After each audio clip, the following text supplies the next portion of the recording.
넥타이 괜찮아?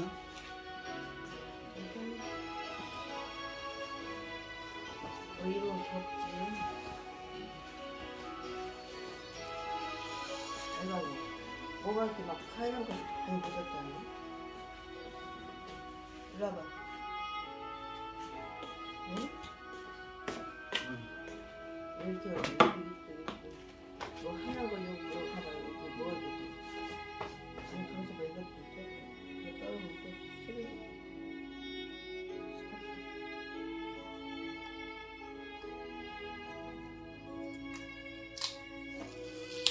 밤에서 묻었는가?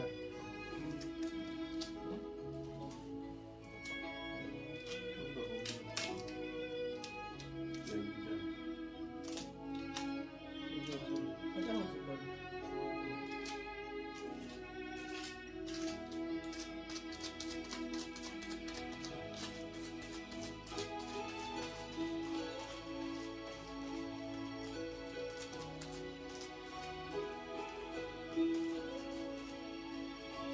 이렇게 더 떠내야 돼.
아버지.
자존심경하심으로 친한 곳에 가시겠습니다. 전능하사 천지를 만드신 하나님 아버지를 내가 믿사오며 그 외아들 우리 주 예수 그리스도를 믿사오니 이는 성령으로 잉태하사 동정녀 마리아에게 나시고 본디오 빌라도에게 고난을 받으사 십자가에 못 박혀 죽으시고 장사한 지 사흘 만에 죽은 자 가운데서 다시 살아나시며 하늘에 오르사 전능하신 하나님 우편에 앉아 계시다가 저리로서 산자와 죽은 자를 심판으로 오시리라. 성령을 믿사오며 거룩한 공예와 성도가 서로 교통하는 것과 죄를 사하여 주시는 것과 몸이 다시 사는 것과 영원히 사는 것을 믿사옵나이다. 아멘. 찬송가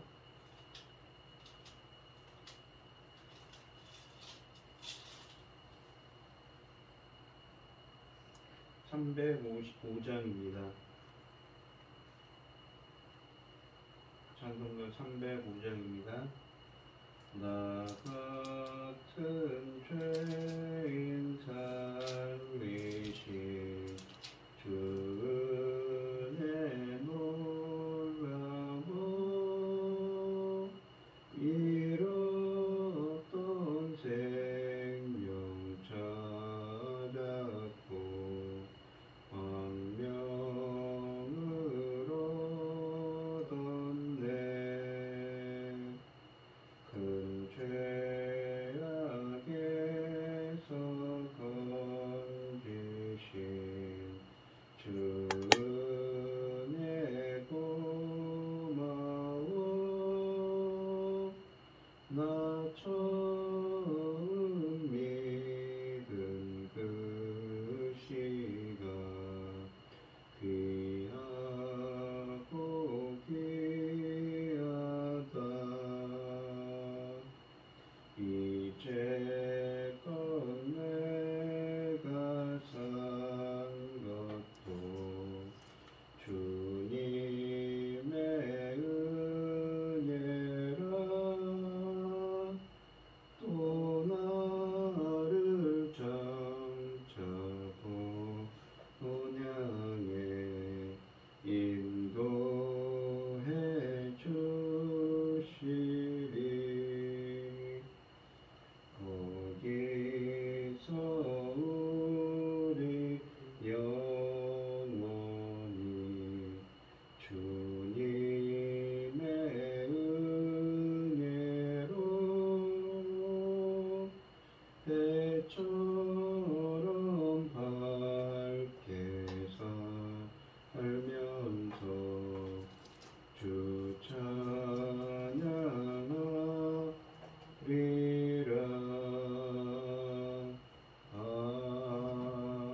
아멘. 오늘 함께 하실 하나님의 말씀은 레위기 16장 23절로 34절입니다. 구약성경 172쪽에 있습니다. 레위기 16장 23절로 34절입니다. 교독을 하도록 하겠습니다. 제가 먼저 읽겠습니다. 아론은 회막에 들어가서 지성소에 들어갈 때에 입었던 세마포옷을 벗어 거기 두고 거룩한 곳에서 물로 그의 무릎을 씻고 자기 옷을 입고 나와서 자기의 번제와 백성의 번제를 드려 자기와 백성을 위하여 속죄하고 속죄 제물의 기름을 제단에서 불사를 것이요 염소를 아사셀에게 보낸 자는 그의 옷을 빨고 물로 그의 몸을 씻은 후에 진영에 들어갈 것이며 속죄제 수송아지와 속죄제 염소의 피를 성소로 들여다가 속죄하였은즉 그 가죽과 고기와 똥을 밖으로 내다가 불사를 것이요 불사른 자는 그의 옷을 빨고 물로 그의 옷을 씻은 후에 진영에 들어갈지니라. 너희는 영원히 이 규례를 지킬지니라. 일곱째 달 곧 그 달 10일에 너희는 스스로 괴롭게 하고 아무 일도 하지 말되 권토인이든지 너희 중에 거류민이든지 그리하라. 이날에 너희를 위하여 속죄하여 너희를 정결하게 하리니 너희의 모든 죄에서 너희가 여호와 앞에 정결하리라. 이는 너희에게 안식일 중에 안식일인즉 너희는 스스로 괴롭게 할지니 영원히 지킬 규례라. 기름부음을 받고 유임되어 자기 아버지를 대신하여 제사장의 직분을 행하는 제사장은 속죄하되 세마포 곧 거룩한 옷을 입고 지성소를 속죄하며 회막과 제단을 속죄하고 또 제사장들과 백성의 회중을 위하여 속죄할지니 이는 너희가 영원히 지킬 규례라. 이스라엘 자손의 모든 죄를 위하여 1년에 한 번 속죄할 것이니라. 아론이 여호와께서 모세에게 명령하신 대로 행하니라. 아멘. 오늘 본문 말씀의 제목은 안식일 중에 안식일입니다. 속죄 의식에 참여한 이들은 모두 자신을 정결하게 한 후 진영으로 돌아갑니다. 하나님은 이 날을 안식일 중에 안식일로 영원히 지킬 규례로 정리화하셨습니다. 23절로 28절은 정결 의식을 마치고 나서 대제사장과 아사셀 그리고 속죄제물의 고기를 처리한 사람이 해야 할 일들을 기록합니다. 23절과 24절은 속죄일 제사를 모두 마친 후에 대제사장이 입었던 속죄의 옷을 처리하는 규정을 기록하고 있는데 23절은 대제사장이 세마포 옷을 벗어 거기 두라고 합니다. 거기는 회막의 어느 한 곳으로 볼 수 있습니다. 24절은 대제사장에게 몸을 거룩한 곳에서 물로 씻으라고 하며 거룩한 곳은 성막 뜰 안에 있는 한 장소이고 물은 물두멍에 담겨있는 물입니다. 대제사장의 세마포 옷에 대한 규정은 레위기 16장 이 4절 23, 24절과 32, 33절에 기록되어 있습니다. 속죄일이 되면 대제사장은 평소에 입던 옷을 벗고 세마포로 만든 속옷과 속바지를 입고 띠를 띠고 관을 써야 했습니다. 속죄일의 대제사장은 평범한 제사장이 입는 세마포 옷만 입어야 했습니다. 일반 제사장이 입는 세마포 옷과 속죄일의 대제사장이 입은 세마포 옷을 비교해보면 아주 중요한 차이가 있습니다. 출애굽기 39장에서 아론과 그의 아들 제사장을 위해 만든 세마포 옷들은 모두 고급 배로 만들었습니다. 이렇게 초라하게 보이는 옷을 입고 속죄일 제사를 준비한 이유는 대제사장이 자신을 더 겸손하게 낮추는 표시였습니다. 이 옷을 속죄일에 성소에서만 입어야 했고 성소 밖으로 유출하는 것을 엄격하게 금지했습니다. 이렇게 금지한 이유는 레위기 16장 32절로 32절은 이 옷이 기본적으로 대제사장 자신을 비롯한 제사장과 이스라엘 백성의 죄 용서 또는 죄 씻음을 위한 목적으로 입는 것이라고 합니다. 23절과 24절에서 이 세마포옷과 관련하여 또 한 가지 특이한 현상을 발견할 수 있는데 대제사장이 속죄 제사를 행한 후에 세마포옷을 벗어 거룩한 곳에 두고 몸을 씻은 후 평상시에 입던 자기 옷 즉 대제사장의 화려한 복장을 입고 평상시에 제사를 집례할 수 있었습니다. 이렇게 한 이유는 백성의 속죄와 관련이 있습니다. 제사장은 1년 동안 백성의 속죄제를 드리면서 그들의 죄를 대신 담당함으로 부정하게 됩니다. 이 부정한 상태에서 다시 성결하게 되어 백성의 죄가 속하여졌다는 것을 알리는 상징이 대제사장의 속죄일 세마포 옷입니다. 대제사장이 백성의 죄를 담당한다는 것은 제사장 규정에서 찾을 수 있는데 이 대제사장이 머리에 쓰고 있는 관에는 여호와께 성결 패가 붙어 있습니다. 그 목적은 이스라엘 자손의 거룩하게 드리는 성결의 조건을 담당하기 또는 떠맡는 것입니다. 이에 대해 제사장이 백성의 죄를 담당하는 것을 나타내는 또 다른 제사 요소가 있었습니다. 제사장이 속죄제와 속건제 제물 일부를 먹음으로 백성의 죄를 담당하게 되었습니다. 이 레위기 6장 26절과 29절에 의하면 이 백성 중에 모두 누가 속죄제를 드리면 그 고기의 일부를 속죄제를 드리는 제사장이 먹어야 했으며 그 이유는 레위기 10장 17절에 기록되어 있는데 아론의 아들 나답과 아비후 사건 이후 제사장이 규정을 어기고 속죄 제물의 일부를 먹지 않고 불살라 버렸습니다. 이 사실을 알게 된 모세가 분노하여 이 레위기 10장 17절에 다음과 같이 말합니다. 이 속죄제의 희생은 지극히 거룩하거늘 너희가 어찌하여 거룩한 곳에서 먹지 아니하였느뇨. 이 이는 너희로 회중의 죄를 담당하여 그들을 위하여 여호와 앞에 속하게 하려고 너희에게 주신 것이니라. 제사장이 속죄제 고기 일부를 먹는 이유는 속죄제를 드린 사망의 죄를 속하는 것이고, 고기 일부를 먹음으로 제의적으로 그들의 죄를 담당하는 것입니다. 이것은 레위기 16장 22절의 아사셀 순념소가 이스라엘 백성의 죄를 짊어진다는 것과 동일한 표현입니다. 이 속죄제 고기를 먹어 죄를 떠맡는 것은 제의적으로 그리고 상징적으로 제사장의 옷을 더럽히는 결과를 초래했을 것입니다. 우리가 창세기 3장에서 아담과 하와의 가죽옷을 입고 에덴 동산에 쫓겨난 사건을 보면, 그 가죽옷을 종교개혁자인 칼빈은 인간의 전적 부패라고 말했습니다. 제사장이 백성의 죄를 떠맡고 있는 동안 상징적으로 더럽혀진 옷을 입고 있다가 속죄일에 대제사장이 세마포옷을 입고 자신과 제사장의 죄와 그들의 담당하고 있던 모든 백성의 죄와 부정을 짊어지고 지성소에 들어간 것으로 우리는 볼 수 있다는 것이지요.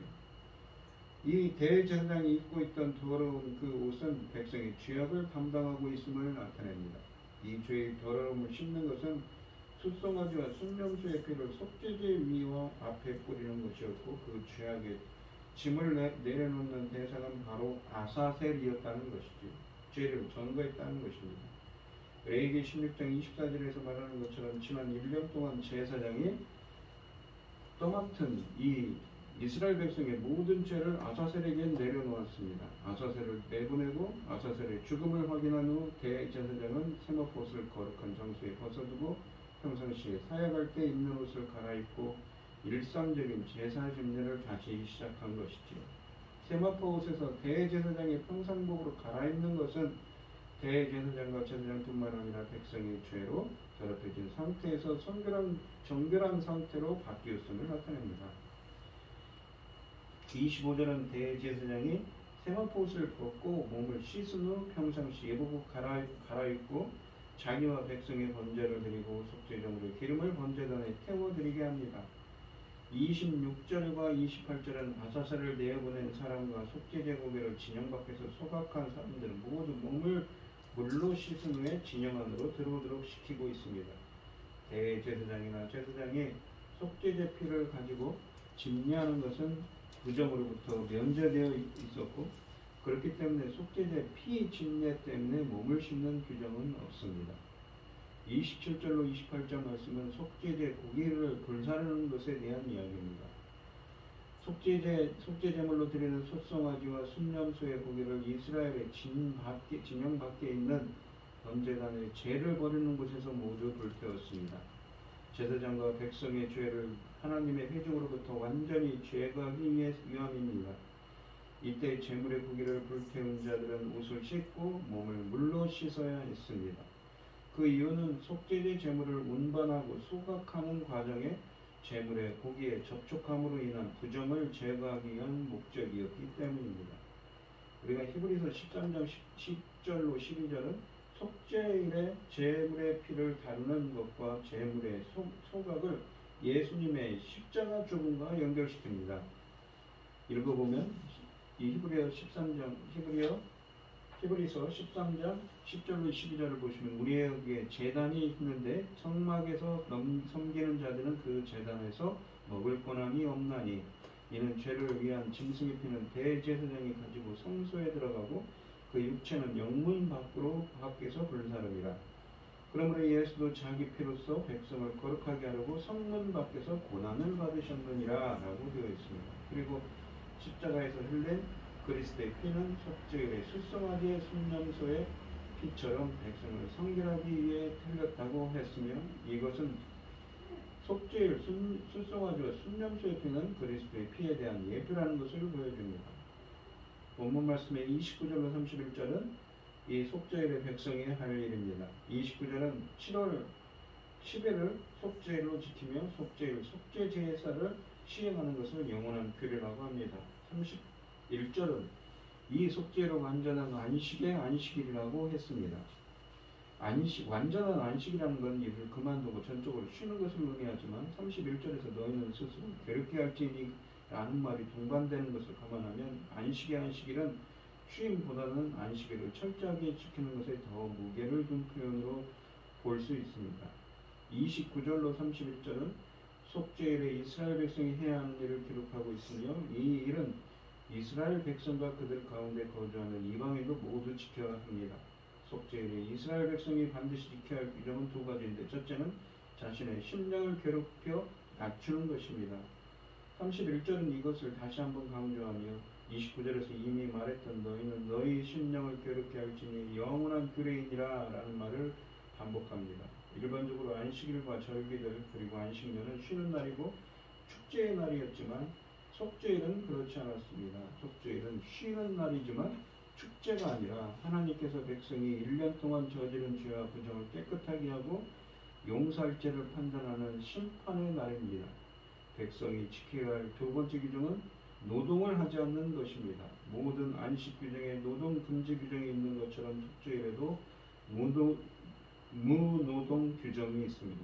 하지만 일반적인 안식일에서 무노동은 축제와 쉼을 의시하는 것이지만 속죄일의 무노동은 하루 종일 자신을 겸비하며 자신을 부정하고 자신에게 고통을 가하기 위한 무노동입니다. 속죄일에는 먹는 것도 금지되어 금식해야 했습니다. 하나님께서 이스라엘 백성에게 스스로 괴롭게 하게 한 이유는 바로 백성의 죄를 씻어내는 속죄일이지만 그들의 죄를 씻어내는 것은 단순히 드린 제사에 따라 기계적으로 되는 것이 아니라 백성의 진정한 회개가 있어야만 속죄가 이루어지기 때문입니다. 30절 말씀은 다시 한번 속죄일은 이스라엘 백성을 속죄하여 정결케 하고 모든 죄로부터 정결하게 되는 날이라고 합니다. 속죄일의 속죄가 백성의 모든 죄에서 정결하게 된다는 것을 강조하기에 이 날에 라는 말을 사용하고 있습니다. 30절 마지막 문장에서는 정결하게 되는 것은 백성의 모든 죄이고 이 죄가 여호와 앞에서 정결하게 된다는 것을 강조하기에 너희 모든 죄들로부터 라는 말씀과 여호와 앞에 라는 말씀들 앞에 동사 정결하게 하다 라는 말이 히브리어에서는 이렇게 도치되어 있어서 그 의미를 강조하는 것입니다. 속죄하다, 정결하다는 의미를 가진 카파르라는 동사입니다. 제사장이 속죄일에 입을 옷에 대한 규정이 32절로 34절에 정리되어 있습니다. 레위기 16장의 속죄일 규정을 마무리하고 있으며 속죄일 제의에서 가장 중요한 세 가지를 반복합니다. 첫째는 32절에서 아론의 뒤를 이어 대제사장이 되는 사람이 세마포 옷을 입고 속죄 제사를 집례해야 한다고 하며 이 세마포 옷들을 거룩한 옷들이라고 설명합니다. 둘째는 33절에서 대제사장이 지성소와 회막과 제단을 정결하게 하라고 합니다. 셋째는 34절의 백성의 속죄일입니다. 33절이 속죄일의 정결에 초점을 맞추고 있는데 반해 34절은 죄의 속죄에 초점을 맞추고 있습니다. 34절은 이스라엘 자손들의 모든 죄로부터 속죄를 말하기에 앞서 시작 문장에서 이것은 영원한 규례라 라는 말을 배치하였고 마지막 문장에는 아론이 여호와께서 모세에게 명한 대로 다 행하였다 라는 말을 배치합니다.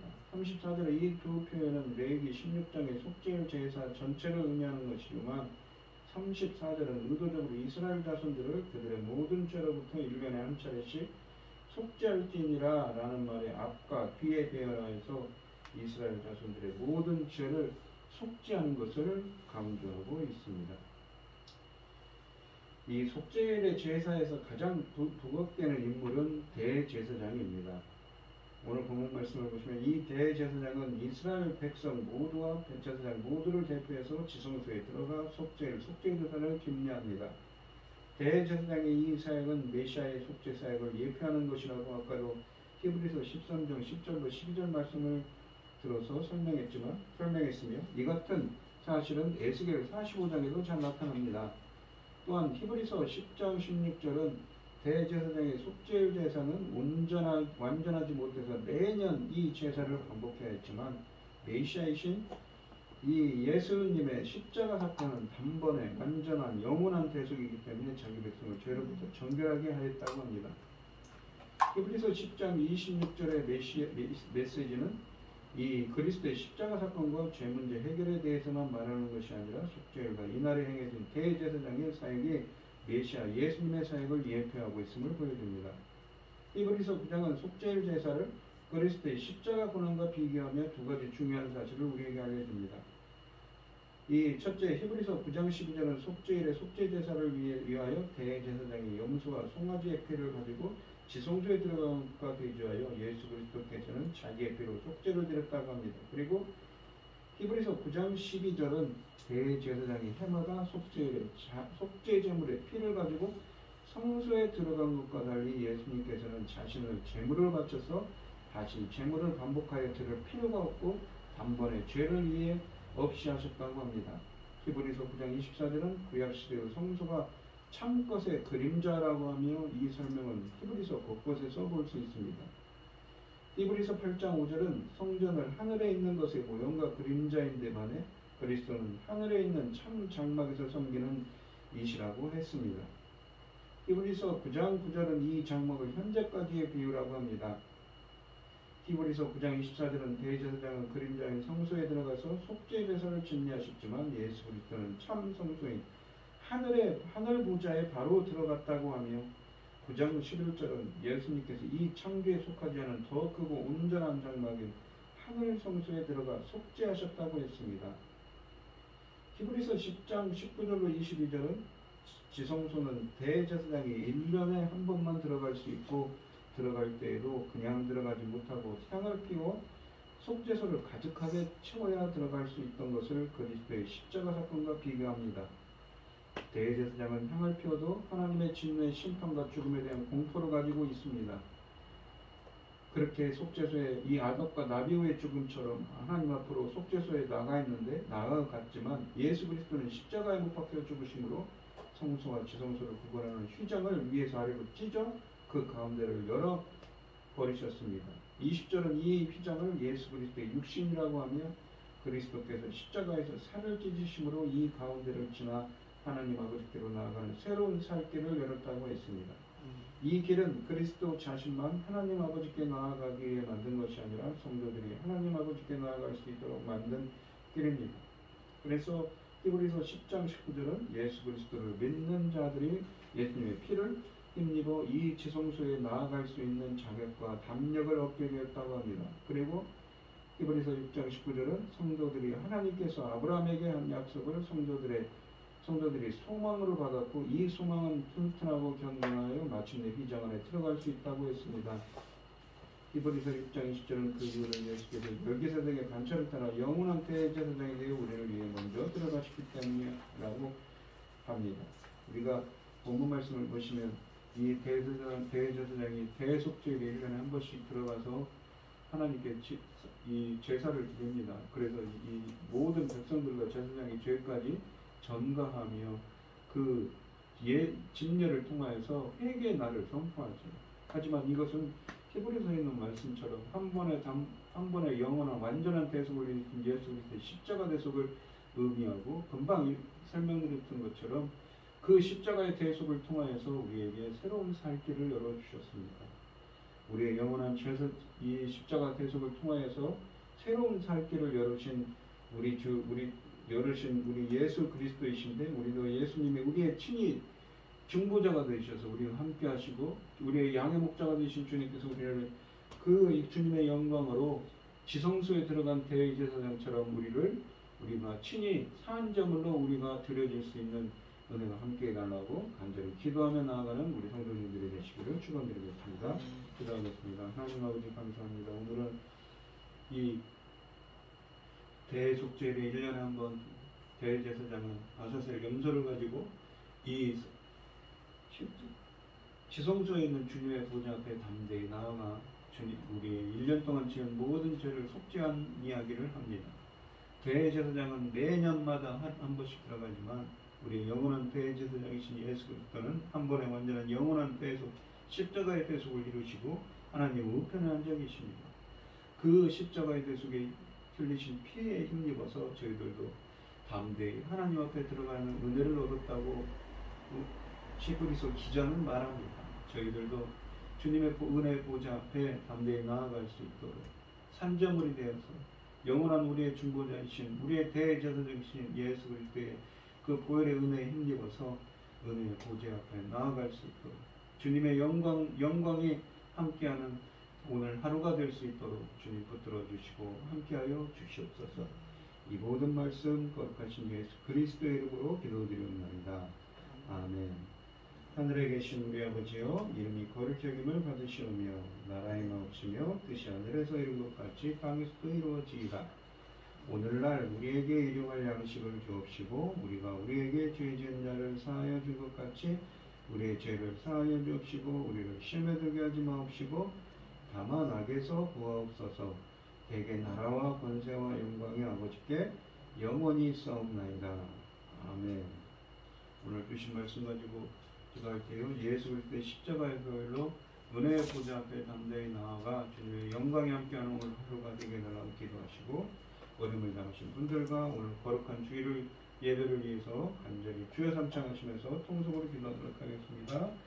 주여, 주여, 아버지, 주여, 아버지 하나님, 예수 그리스도의 십자가 계속 그 한 번에 완전한 영원한 결국을 이루신 그 십자가의 그 은혜로서 은혜의 보좌 앞에 담대히 나아가 주님의 영광과 함께하는 오늘 하루가 되게 하여 주시옵소서. 온갖 악한 것들이 우리가 가는 길을, 저희들이 행하는 길을 흐트러뜨리고 방해하기 위해서 악한 사탄 마귀들이 역사하고 있습니다. 주님께서 붙들어 주시고 함께하여 주시옵소서. 주님이 그 새로운 살 길, 좁은 길로 저희들을 인도하시고 함께하여 주시옵소서. 들어 주시옵소서.